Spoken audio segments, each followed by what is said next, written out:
Kung di ka na makatayo, lumuhod at kausapin ng Diyos.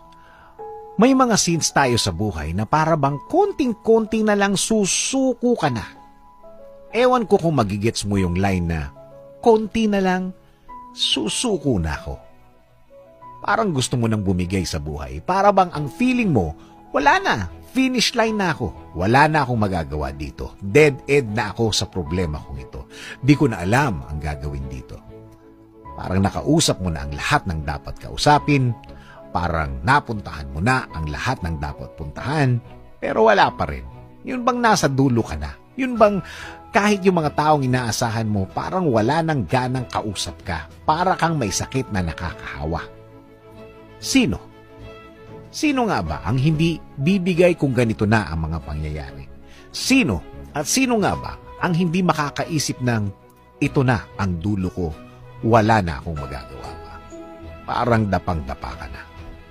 Well, tama ang title natin.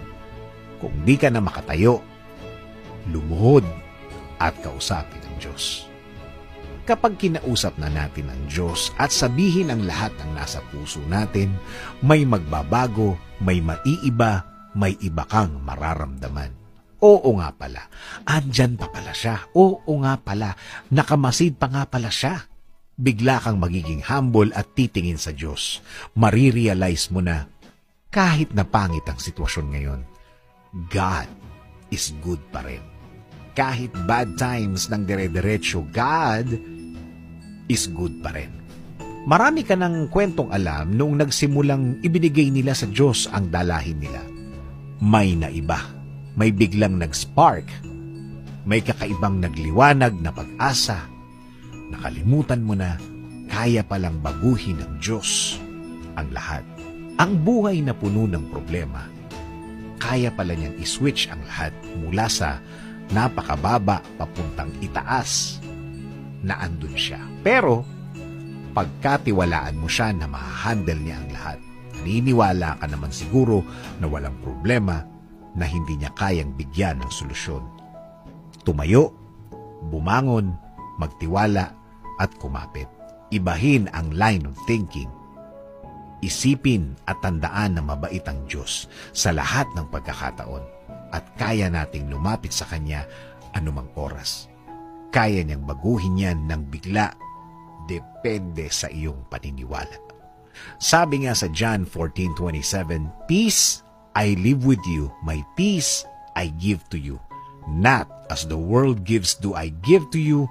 Let not your hearts be troubled, neither let them be afraid." Tama na! Ano ba? Umuwi ka na! Hindi ako uuwi. Ano pa ba ang gusto mo? Sabihin mo sa akin na mahal mo ako. Na mahal mo uli ako. Na tayong dalawa na lang uli.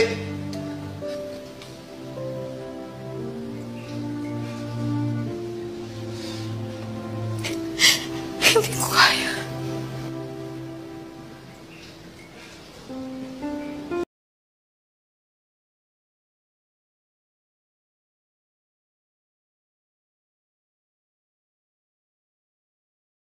Sa post mo, dami mo sinasabi, tapos ngayon wala. Pagod ako, Matt.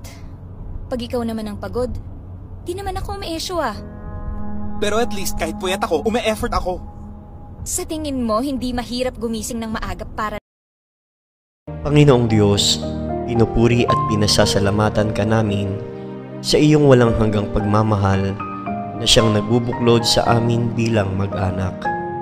Maghari ka nawa sa aming puso at punuin mo ng pag-ibig at katapatan, kapayapaan at kasaganahan ang aming tahanan. Patuloy mo po sanang basbasan ng aming pamilya. Patatagin mo po kami sa pananalig sa iyo, lalo na sa panahon ng kahinaan at pagsubok. Ingapin mo po sana ang mga pamilya na ngayon ay nagdaranas ng matinding kahirapan at pagdurusa, nawawalan ng pag-asa at nagkakahiwalay dahil sa hindi pagkakaunawaan. Turuan mo po kaming laging magpasalamat sa biyaya ng buhay, pananampalataya at kaligtasan. Akayin mo po kami sa kabanalang handog mo upang maging mabuting halimbawa kami sa isa't isa. Mga pamilyang Pilipino na may takot sa Diyos, nagsisikap magmahalan ng wagas, naghahanap buhay ng marangal, at nagmamalasakit sa aming kapwa.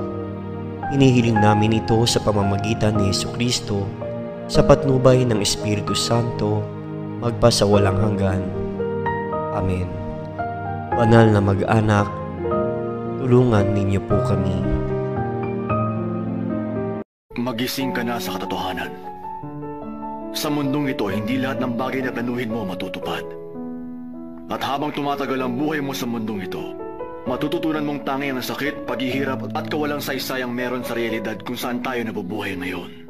Makinig ka. Sa mundong ginagalawan natin kung saan merong liwanag, siguradong meron din dong anino, hindi mawawala yon. Lagi ka na lang tulala, pumapatak ang iyong luha. Ang buhay ay ganyan talaga, mabuti pang mag-move on ka na. Masakit ka lang sa first time, di ko alam bakit ba nagkakaganto. Sadyang nasasaktan kahit di rin naman tayo. Ang puso ko'y nagdurugo at parang sumisikip ang bibig ko sa tuwing nakikita ko na magkatabi tayo. Ngunit anong magagawa kung talagang ayaw mo lang? Sino ba naman ako para bigyan ka? Musika? Musika ang gusto mo mo? Sumabina mo? Utang ina mo! Hindi magagaya sa akin yung anak ko dahil walang asawang katulad mo! Kaya hindi natuloy ang pangarap ko eh. Dahil kinontra mo eh. Pinamili mo ko.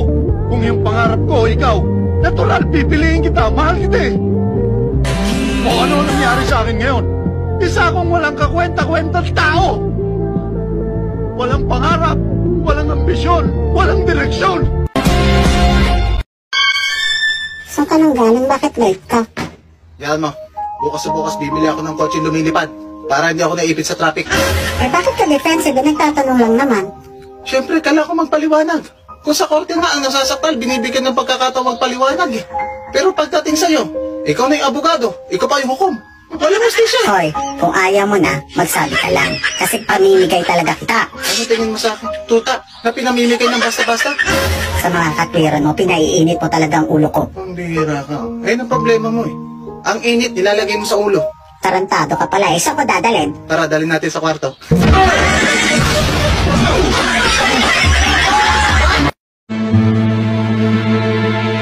Napakayabang mo. Nagmamalaki ka dahil nakatikim ka ng kaunting pera? Ano yun? Sige! David! Nauubos ang pera! Ano ba kailan? Tandaan mo to, David. Ang sukatan ng halaga ng isang tao ay hindi kung ano ang meron siya, kung hindi kung ano siya. Tandaan mo yan!